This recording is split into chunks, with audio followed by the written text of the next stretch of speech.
Welcome to the Posthumous Poetry Series, Part 24. And, if I was doing a reality show, one of the storylines in it would be the fact that I do have a selected collection of my work coming out. I don't know when, and I don't know how. My publisher just doesn't want to tell me these things, Uh, but I thought I'd read some of the poems uh, from there as the series goes on because it's going to be a great collection when it comes out. It's called Vinification. Um, of course, it's poems from about my fifth volume of poetry through about my 12th volume, 13th volume of poetry, something like that. So there's a lot of seeing the different permutations and divagations and you know all those kind of things that go on in my poems. And this is one of them. This is a really nice, funny poem, and it's kind of insight into me and my younger life and things. And it's about it's called Painting Shoes for Sister Wendy Beckett, and I encountered Sister Wendy Beckett on television when I was living in Las Vegas. Las Vegas, for all its casinos and for all its money and for all its whatever it has, it doesn't really have an art museum. The coolest museum in Las Vegas is the Liberace Museum, and I don't say that facetiously. I really mean that. I went there. I loved going there and stuff. But there's no museums there, and I was there for a few years, about 6 years, and I didn't go to a museum all the time I was there. Now you go to casinos and they buy them, and that's not the same as a museum.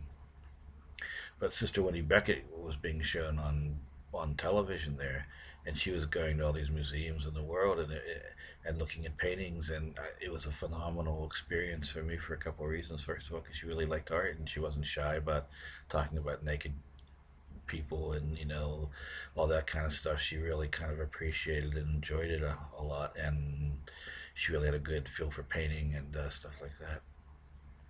And I was appreciative that I could actually watch her series.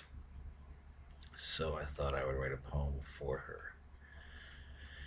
And it's a great poem because it just goes all over the place.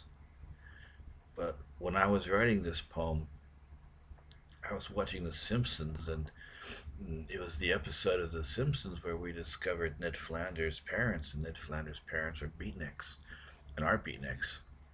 And it showed them in a principal's office trying.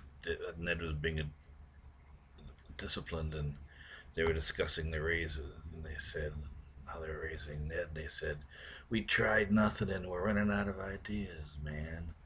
And I always thought that was a cool thing. And then Grandpa Simpson had jugglers to spare, and then these how poems start. You hear funny things on television, or you see them in a book, and this poem is just chock full of them, and I could spend a good 10 minutes going through the poem and tell you where I picked things out from the television shows and things like that.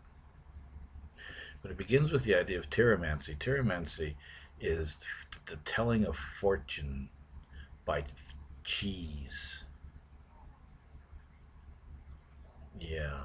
So, and I was curious how that worked, and I could never find any explanation how they did it, and I only found one, and it said it is practiced in diverse ways of which are not known. And I thought, that was pretty cool.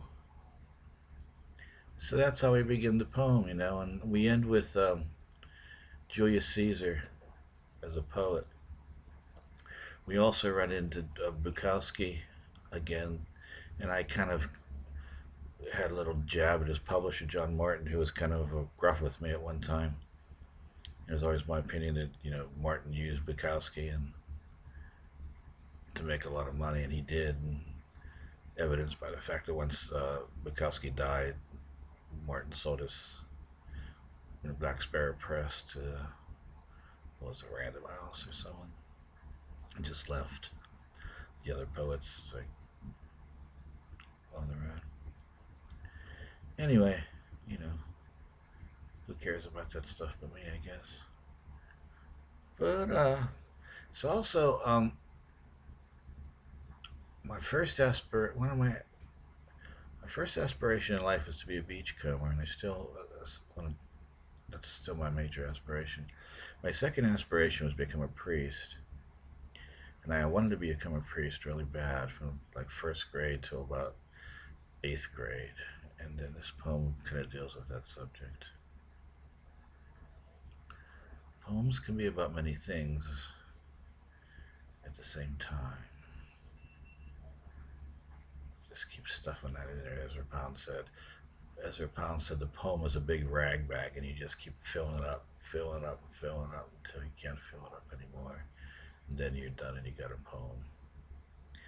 And this is kind of how this works. It's called Painting Shoes for Sister Wendy Beckett.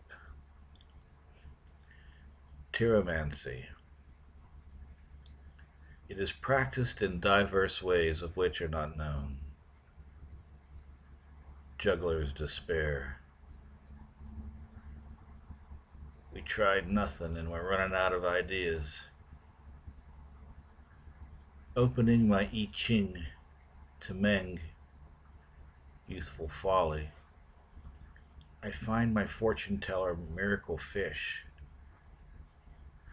I hold the red cellophane fish in my palm. Its head and tail turns upward. It means I am passionate and I love.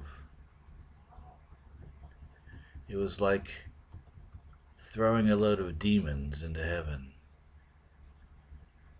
Deliberate irregularities. Outside. Outside. Outside. I remember the day I had waited 8 years for. After Mass, I went to see the pastor. He was changing out of his vestments now, and I don't know where I got this idea that the moment should be somewhat celestial with a bit of white light and a bam of Gregorian chant, which was passe by then. After all, it was my calling. So I say, Father, I'd like to become a priest. I should have had an inkling when no light, not even a chord. He said, could you come back? I'm busy. I left and never returned. Now there's some stuff about visits and priests to my mom, but I never knew till at least a decade later. All I know is my mom suggested I go to Ligonier High for 9th grade, and if I wanted to become a priest, then I could, but it was like a hand had set me on a path. I'm proud of 6 poems in 3 months, but hell, Hank could crank that out that much in one night if the tank was full of red and the radio turned to the muse. I felt sad at Barnes and Noble to see you and Bukowski, both dead poets. Ferlinghetti, ready with fresh howls. Martin, with vinified buke, evidence of my theory that Hank was chained to the typer till he died, with time off for horses and to feed the cats or chats with Sean Penn. Then it was back to chewing food for a black sparrow with needle throat and Montgolfier gut, like the Buddhist description of a hungry ghost. Plutarch tells us when Julius Caesar was kidnapped by pirates, he read his poems to them and called them illiterate savages. But he admired them so much that when they were arrested and crucified for their crime, he had their throats cut to hasten their deaths. Ah, poets.